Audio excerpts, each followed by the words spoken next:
For the past lot of years, I've been covering every episode of Raw and every episode of Nitro from the Monday Night War in a series named Reliving the War. When the series ends, I want to go back and expand on a few storylines, rivalries, and certain happenings that I feel are worth a second look.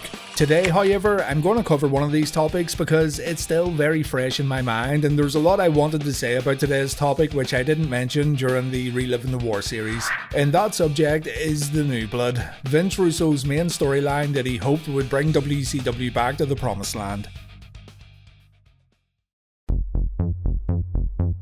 To understand today's story, you really gotta grasp the state WCW was in before Vince Russo came on board.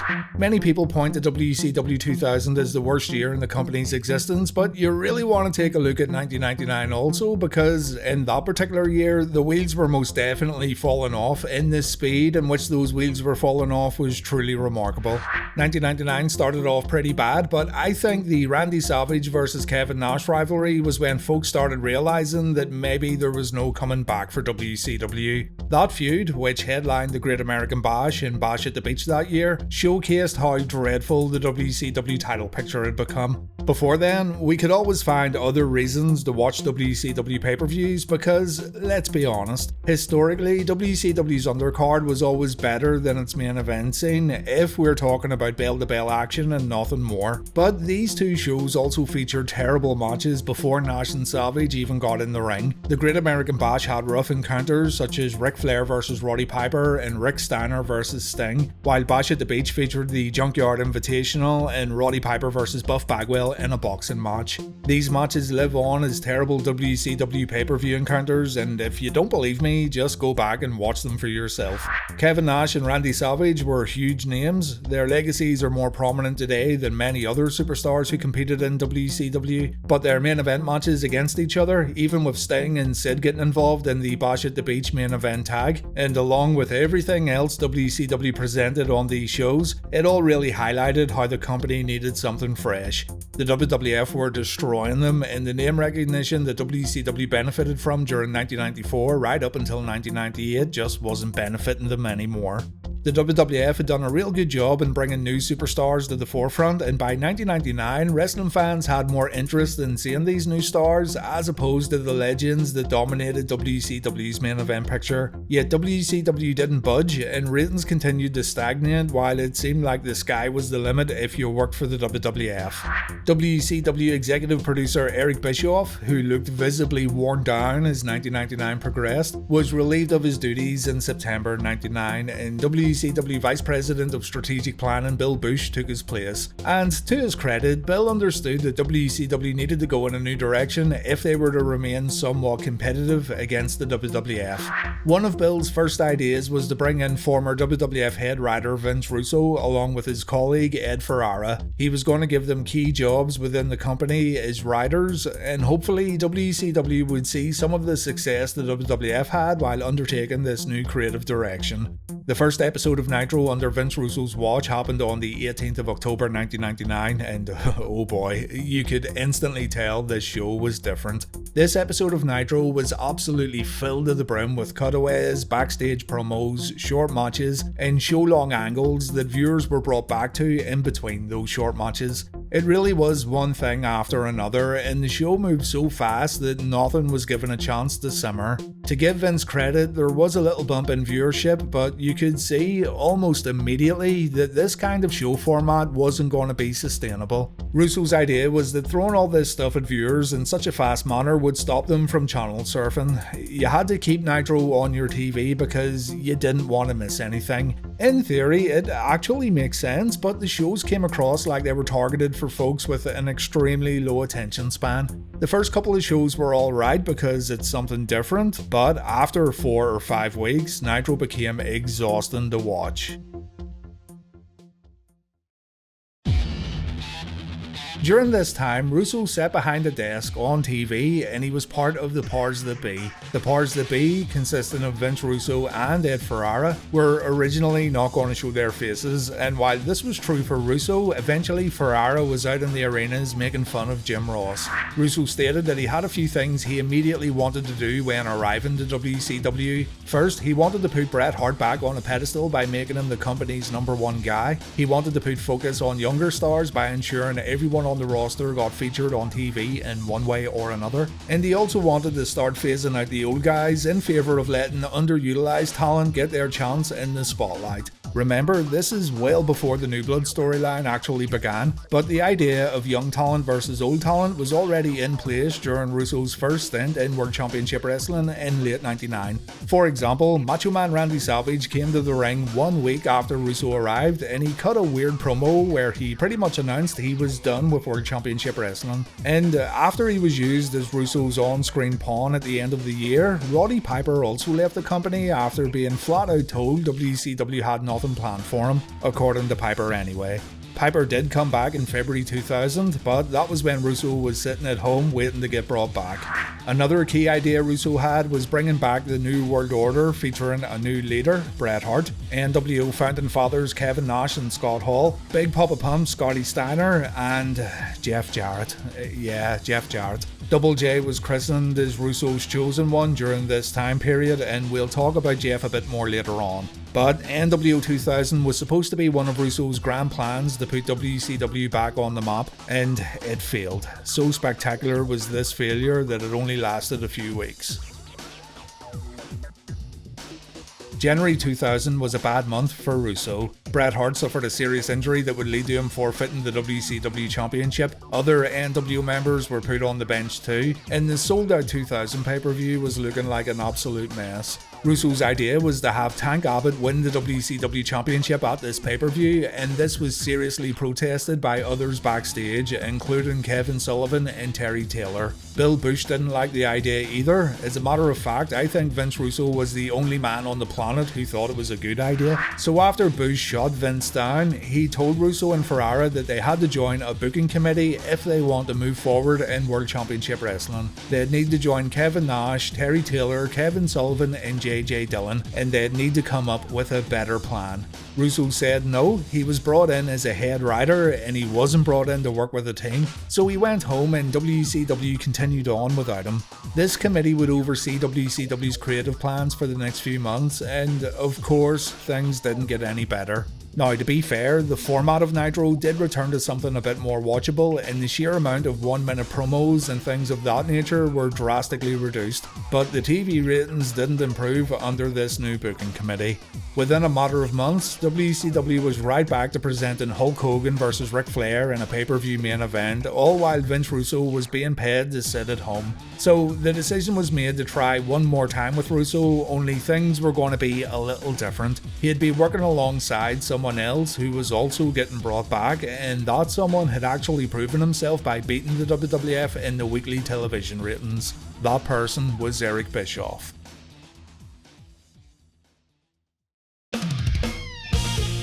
What I'm going to do now is play a few clips from episode 230 and episode 231 of Reliving the War. These episodes covered the returns of Eric Bischoff and Vince Russo, and I want to play these because I explained here how Bischoff was brought back, why Brad Siegel wanted Russo and Bischoff to work together, and I also covered the first New Blood promo, which really sets the tone for what was coming next.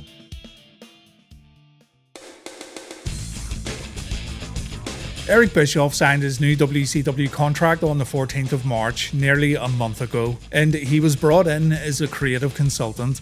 At first, Eric wasn't too eager. He was moving his family to Arizona and he was a little busy when Brad Siegel offered him the opportunity to return. However, Eric got an offer that he really couldn't refuse. He would be bought out of his current deal, which was believed to be worth $904,000, according to Guy Evans in his excellent Nitro book, and his new contract would promise $200,000 for the remainder of the year 2000 and another $200,000 for 2001. Turner held the option to renew the deal in 2002 and 2003, and these years would see a rise to $350,000 and $400,000 respectively. So Eric was going to receive close to $1 million if he came back, pending his continued employment throughout 2002 and 2003. Eric was also hired on an independent contractor basis. He would receive bonus compensation for reaching pay-per-view and TV rating benchmarks. And TBS would also create 3 made-for-TV movies where Eric Bischoff would get a producer credit, opening the doors for Eric to possibly move on to bigger and better things in Hollywood if he decided to do so in later life. One day after signing this contract, Siegel asked Bischoff if he would work alongside Vince Russo. Russo was receiving full pay to sit at home, and Brad felt Bischoff and Russo could come together to form a new creative team that would pull WCW out of the hole it found itself in, thanks to Bill Bush's creative team spearheaded by Kevin Sullivan. Russo was in danger of breaching his contract. He couldn't sit at home forever and receive paychecks from WCW. And it's not like Russo could go back to the WWF, seeing as, well, the WWF didn't really need him at this point. Russo didn't like working with others. He walked out of WCW back in January because he was asked to work with others. But Vince had no option but to work with Eric if he wanted to keep his livelihood. So, Vince and Eric agreed to work together, and on March 16th, Brad Siegel informed Bill Bush that Eric and Vince were coming back. Bill had just brought in Jerry Jarrett to become his personal consultant and advisor, but he needn't have bothered, because WCW Creative was going through a total shake-up. The announcement shocked everyone. Bill Bush felt betrayed, and he quickly drew up his resignation letter, and he would leave WCW for good after being employed there for 10 years. Eric and Vince would meet up to discuss how they were going to move forward, and you do need to keep in mind here that Vince Russo didn't particularly like Eric Bischoff. He recalled speaking with Eric before he got involved in WWF Creative, and Eric was, in Russo's recollection, very arrogant and very condescending, something that Eric had no recollection of, or at least he didn't care enough to remember what was said. Still, they put this all behind them, and they had to try and align their philosophies in order to creatively present 2 key stories in WCW, those being the return of Bill Goldberg and something that Brad Siegel called the next big idea, something akin to what Bischoff achieved during the launch of Nitro and the rise of the New World Order. And this would turn out to be the New Blood storyline, an idea that Russo tried to present upon entering WCW last year, but as you know, it was kinda half-hearted. Vince and Eric were ready to launch a new era of WCW. Bill Bush and the current booking committee had failed. The WWF were on fire, and this was WCW's final Hail Mary. If this failed, then the future of the company would be in jeopardy. Over on the Superstation this week, the Best of Thunder would air that featured highlights from WCW's secondary TV show. Yeah, Thunder highlights, imagine that. During this show, Hulk Hogan sat down with Mike Tenay to talk about where WCW's been and where it's headed under this new creative team. So before we look at what happened on the Raw after Mania, let's check out a few things Hogan had to say during this interview. Well, the first thing I have to say, Mike, is hallelujah. I mean, the barn is on fire and somebody needs to throw a bucket of water on it. And when I think about Bischoff and Russo, maybe these are the guys that can help put this fire out. Eric did a lot of good things to make the WCW a major player. And with the help of Hulk Hogan, I think we can put the fire out completely. As far as Russo goes, I don't know the man very well. I've had a couple conversations with him. Seems to be a very intelligent human being. Now, if he's learned his lessons, if he realizes that he has to tone it down a bit, I think with Eric acting as the filter, they may be one heck of a combination. With the younger guys, I mean, they've been on TV 3 years getting the so-called push from the office. And I've been watching the numbers at the house shows. With everybody that's been on TV the last 3 years, there may be a $30,000 or $40,000 house. For example, 2 weeks ago, I went to Chicago for an on sale. One match announced, Hulk Hogan versus Sid. The old bad guy turns on the good guy scenario. And the next thing you know, there's $200,000 in the first day of sales. You've got to go with the guys that are established. The young guys, if they're going to get established, they need to, right now, jump on the bandwagon. This is the new day for WCW. This is the time for them to show what they've got. And the young guys like Billy Kidman that, if they don't get the push, they're going to pack their bags up and go elsewhere. I have the same thing to say to him that I said before. You couldn't sell out a flea market on your best day. You're not even good enough to be the flea market champion. Until you prove yourself, until you outshine Hulk Hogan, until you out-wrestle Hulk Hogan, until you fight your way, drag yourself with one arm over broken glass to get to the top, it doesn't mean anything. And just a push from the office won't get it. You have to prove you're the best. You'll prove you'll go above and beyond and see the Make-A-Wish kids on your days off. You have to prove that you'll, sign autographs for an extra couple hours if there are more fans to see you. And more than that, you have to work real hard to take my job, because I'm not moving aside for anybody. Some of the other guys, Billy Kidman and some of the smaller wrestlers, first off, they need to spend more time in the gym. They need to, physically, their stature has to be much larger. They have to be more aggressive physically, and they can only get that by training hard. They have to get their heads out of their rear ends and realize the ego check and the fact that they think they should get a push. They need to earn the push. There should be no more crybabies. I've heard so much about Billy Kidman whining and crying and wanting to be a major star. These guys need to prove themselves, But there's a place in this business for an all-American character like Hulk Hogan with an edge. Because, the training, the prayers, the vitamins of the 80s is boring. It's repetitive. But the training, the prayers, the vitamins that I'm going to kick your ass is the edge that Hulk Hogan has. I've always had that in me. Even as a good guy, I've had that edge where, I had to hold my tongue, bite my tongue, not really knock somebody right between the eyes when I felt like it.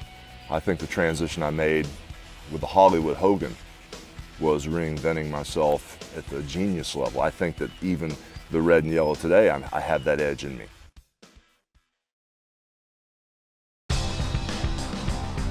Many WCW superstars are currently in and around the ring, but not all of them. Some are dressed up in suits, others look like they've just crawled out of bed. And Tony Schiavone lets us know that tonight the world's gonna change. This is the dawn of a new WCW.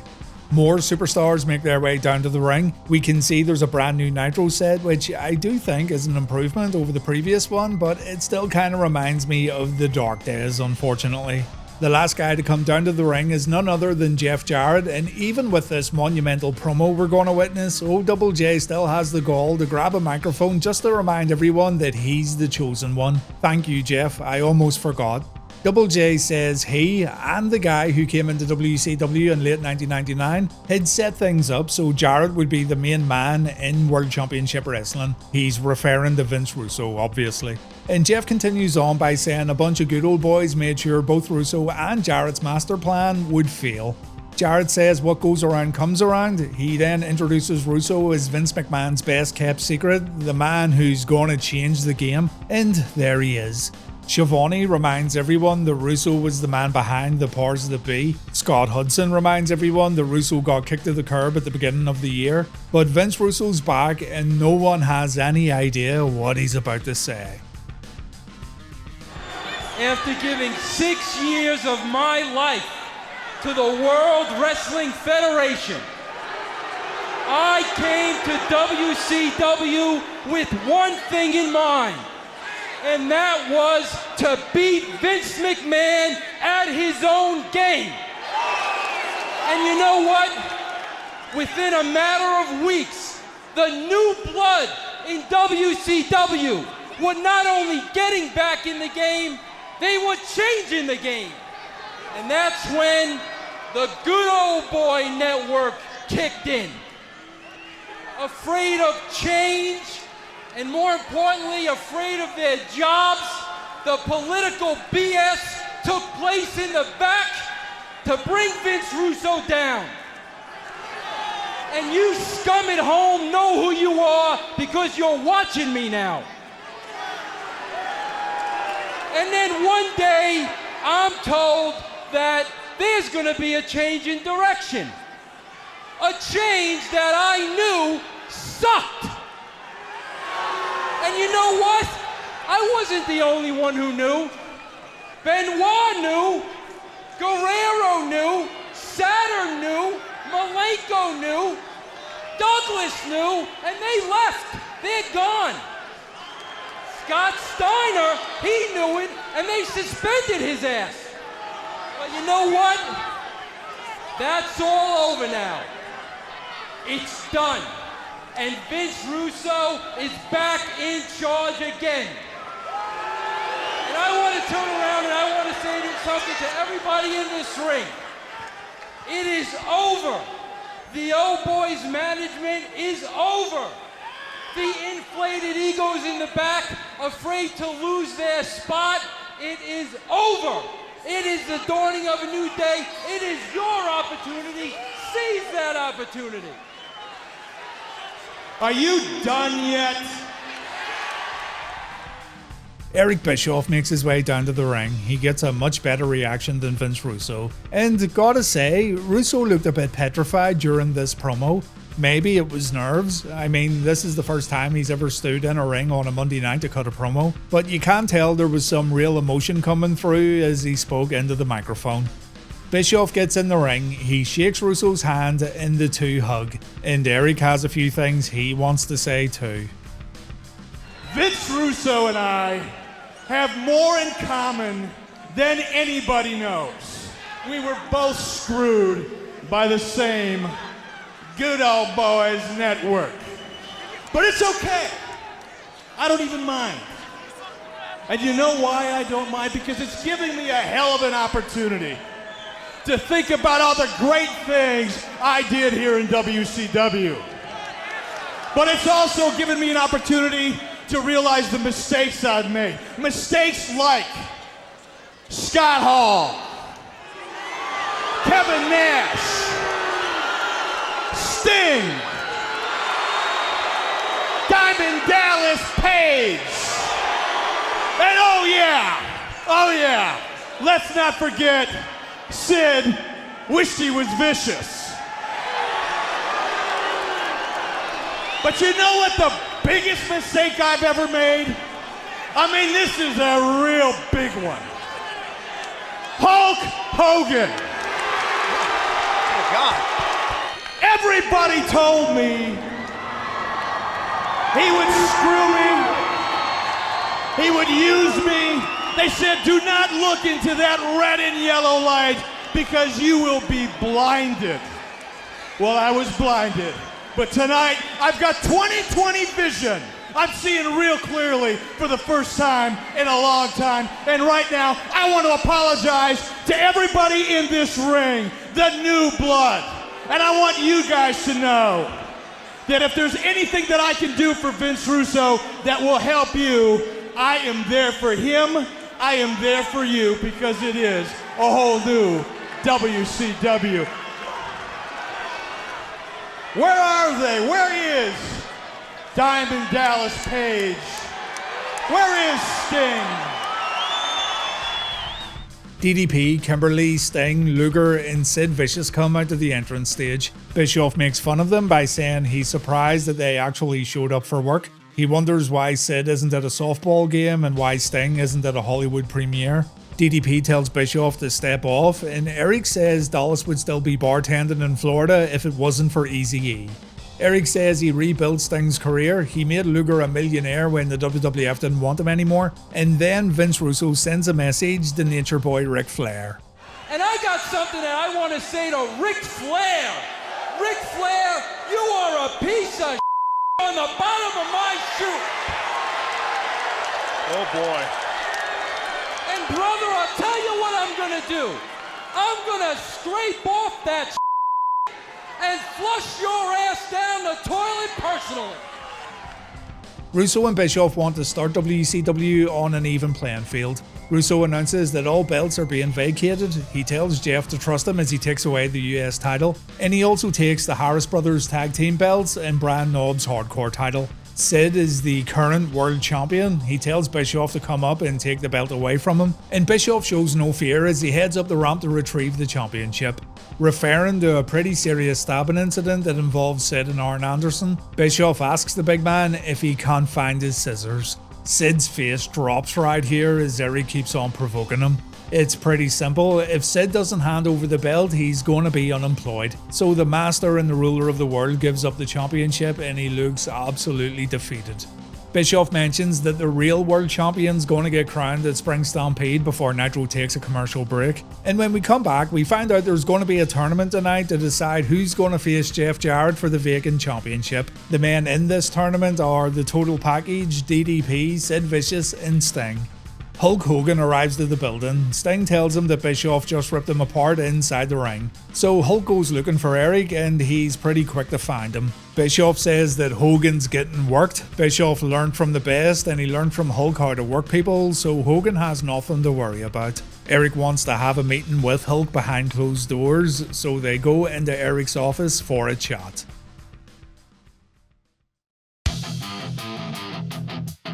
So now you know exactly what the New Blood mission statement was. Russo and Bischoff would be working together, and Russo's very real idea of giving the new talent in WCW a push was going to get weaved into a television storyline. Hulk Hogan, Sting, DDP, Lex Luger, Sid, Kevin Nash and a few others would be known as the Millionaires Club, while the New Blood, featuring guys like Billy Kidman, the Filthy Animals, Shane Douglas, Vampiro and led by Jeff Jarrett, were aiming to put the Millionaires Club out of commission for good.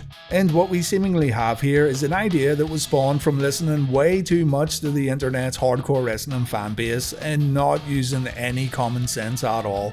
You see, the New Blood were actually supposed to be the babyfaces here. The New Blood were supposed to be the good guys. For a very long time, WCW had a reputation of overpaying old-timers, and the company was known as a place where guys who were way past their prime could come in, get paid big money, relive their glory days at the top of the cards, and all this, in the eyes of many, was done at the expense of up-and-coming superstars. Wrestling fans, particularly those who didn't like WCW and could be considered WWF fanboys, used this fact as a way to take jabs at the company, and you know, it was kinda true. Look at Chris Benoit, Dean Malenko, Perry Saturn and Eddie Guerrero. The very reason why those guys left WCW was that they felt they were underappreciated and they felt they couldn't move up the cards thanks to guys like Hulk Hogan and Kevin Nash. So there was this perception of WCW being a nightmare for young talent, or talent who have not already built their own legacies. After probably spending too much time reading wrestling forums and searching for everything that was wrong with WCW from a fan's perspective, Vince thought people who bought tickets to WCW shows would cheer for talent who had been held back. Russo really felt that WCW fans were prepared to boo guys like Sting and DDP simply because they fell into the category of overpaid main eventer. But Russo was so wrong, and fans ended up cheering for the Millionaires Club. Russo had Billy Kidman come out and rip into Hulk Hogan over that Hogan interview we watched a moment ago. And yeah, while fans were indeed getting tired of Hulk Hogan, Billy Kidman, as good as he was in the ring, was simply not on Hogan's level in terms of star power and name recognition. So fans just didn't buy into Billy Kidman being a real threat to Hogan, and they found it a bit comical when Kidman actually beat Hogan in the middle of the ring. You then had Jeff Jarrett, who was positioned as a leader of the New Blood, and while Jeff may have been a babyface while working for his dad in Memphis, he hadn't been showcased as a babyface in close to a decade. Every single time Jeff Jarrett picked up a microphone during his WCW run, he reminded everyone that he was the chosen one and that he was handpicked by Russo to be the company's #1 guy. So why Russo thought people would actually start cheering for Jarrett is an absolute mystery. This was also a two-way street. Guys who were being cheered before joining the New Blood had their potential babyface runs completely squandered, and I think the best example we have of this comes from Vampiro. Vampiro was getting great reactions weeks before Russo came back. He was getting involved in main storylines too, and he was seemingly on track to become Sting's close ally. But when the New Blood began, he started feuding with the Stinger, and we'll never know if Vampiro could have actually made it as a true WCW babyface. All WCW Championship belts were up for grabs at Spring Stampede 2000 after Russo and Bischoff had them vacated, and the New Blood dominated the show. Every belt, except for the Hardcore belt, was won by the New Blood, and by now Russo realised that fans weren't going to cheer for this new faction. I've no issue at all with the New Blood being so dominant right from the get-go. It would have been worse if the New Blood came out empty-handed, so I've no issues with the group being ultra successful right out the gate. But as the weeks went on, you began to realise that the New Blood were maybe being a little too successful. And, well, in short, they completely destroyed the Millionaires Club, much to the chagrin of long-time WCW fans. Instead of going through everything that happened in chronological order, I mean, I've already done that and reliving the war, I want to highlight some of the ways in which the New Blood dominated their opposition. Ric Flair. For WCW fans, Ric Flair needs no introduction. He was a cornerstone of World Championship Wrestling, and for better or for worse, WCW will always be remembered as Flair's home, to me anyway. Ric's son David became a member of the New Blood, the second time in which Flair's son screwed Ric over in a wrestling ring, and Ric got embarrassed on live TV when a bucket of red liquid was dropped on him while he had Russo locked in a figure 4. Flair was then pinned by Russo in the middle of the ring, and then, if this wasn't bad enough, Ric lost a 2-on-1 handicap match against his son and Vince, which resulted in the Nature Boy taking time off from WCW. He had his head shaved too, just for good measure, all while other members of the Flair family watched on both inside and outside the ring.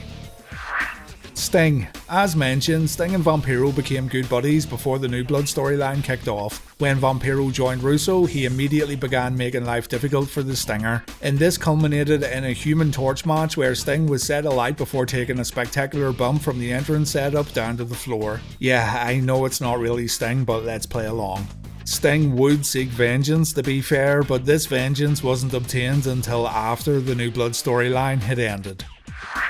Diamond Dallas Page was embarrassed by his wife when the lovely Kimberly joined the New Blood. She ended up being stuck beside Eric Bischoff. It was kinda implied that Eric and Kim had something going on, though this was never flat out said on TV. And DDP decided to leave the company after his wife filed for divorce and after his friend Kenyon turned his back on him.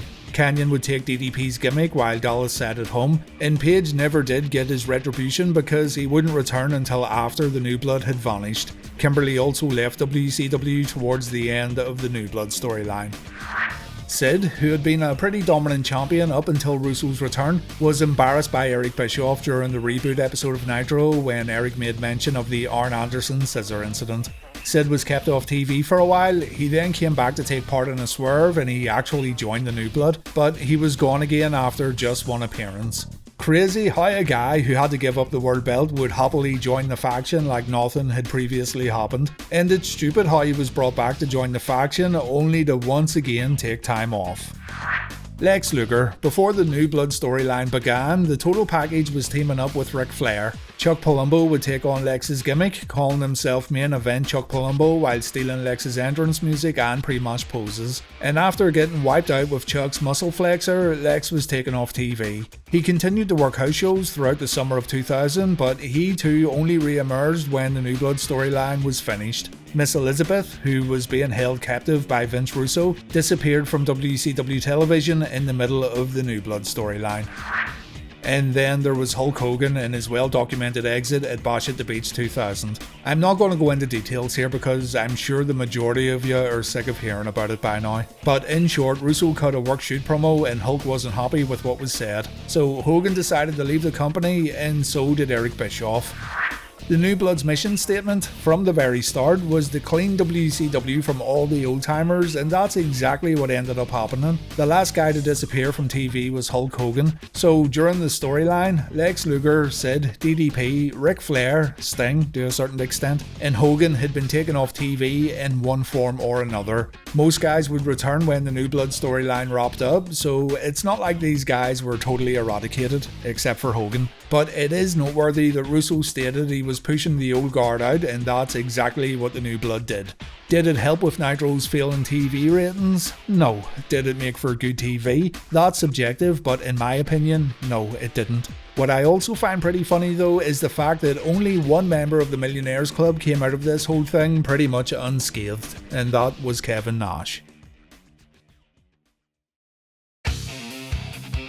During the Reliving the War clips I played earlier on, I mentioned how Eric Bischoff and Vince Russo were given two tasks by Brad Siegel, those being a focus on the next big WCW storyline, which turned out to be the New Blood, and the other task was to focus on the return of Bill Goldberg. Well, what did Russo and Bischoff decide to do when Goldberg was ready to get back in the ring? Yeah, they put him in the New Blood, and the kayfabe reasoning behind this heel turn was so bad that it actually felt insulting for long-time WCW fans. Goldberg stated that he joined Russo and Bischoff because the fans turned their backs on him. According to Goldberg, fans cheered for guys like Kevin Nash and Scott Hall instead of cheering for Bill, so in essence, Goldberg felt that fans didn't respect him and they didn't appreciate him.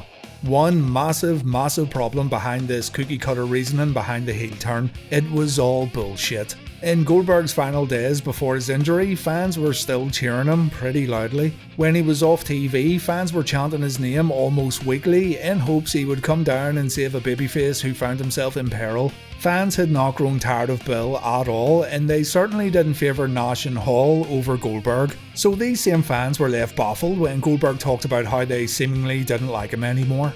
Goldberg suffered the same fate as Sting just a year prior when WCW tried to turn the Icon into a bad guy. Fans continued to cheer him. So the moment the New Blood storyline was wrapped up, the decision was made to turn Goldberg back to a good guy. And speaking of the storyline coming to an end, Vince Russo went on TV after the whole Hulk Hogan fiasco at Bash at the Beach, and he said he was done being on television. Russo stated in an interview that WCW was still all about the young talent, and Vince felt that he had now given the young guys a good platform to show the world what they could really do. He said it was now up to these guys to make the most of it, and it appeared that Vince was going to keep away from Nitro broadcasts and conduct his work behind the scenes. A mere 6 days later, Russo appeared on TV again when Goldberg, in storyline, walked out of a pay-per-view match. And from here, Vince was back on TV every single week where he once again played a heel character. The New Blood storyline and faction ended when Hulk Hogan left WCW, though bits and pieces from the storyline continued on WCW television. New Blood Rising, a pay-per-view that was given its name before Hogan's departure, still aired on TV, although it had nothing to do with the original storyline. The Natural Born Thrillers, a new faction that consisted mainly of WCW power plant trainees, carried over the same ideologies of the New Blood, seeing as they felt they were owed more opportunities and they wanted to prove they could take out the bigger, more well-established names in World Championship Wrestling. Russo also tried to make things come full circle when he briefly brought back the NWO 2000 faction while trying to tell fans that this was his plan all along when he joined WCW in 1999, though again this version of NWO 2000 didn't last long because the boys couldn't agree with one another. Slowly but surely, members of the Millionaires Club were brought back to TV and everyone kinda pretended the New Blood stuff never happened. And, well, that's it really.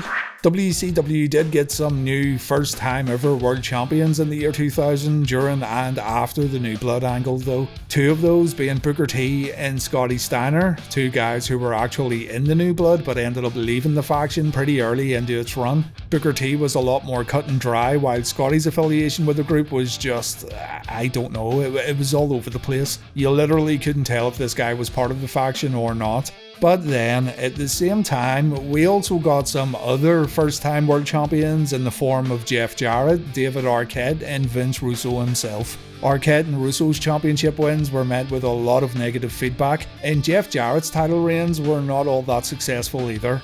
Russo tried way too hard when it came to Double J, and in my opinion, Jeff didn't exactly set the world on fire as champion either. To me, he never came across as world champion material, and I say that with the utmost respect. Jeff's good in certain roles, but WCW champion, I think, isn't one of them. All in all, the New Blood storyline was an utter failure. It did succeed in getting rid of the old-timers for a little while, but turns out fans didn't actually want to see these guys get their asses kicked and taken off the active roster. It's a case of being careful what you wish for. We all want to see young and fresh talent get their big break, but doing it in a manner that seriously hurts established superstars is kinda insane when you think about it. But that's what WCW in the year 2000 was all about. Insane booking, things that didn't make a lot of sense, plans changing on a weekly basis, and a very real lack of forward thinking. Thanks for watching everyone, and please take care.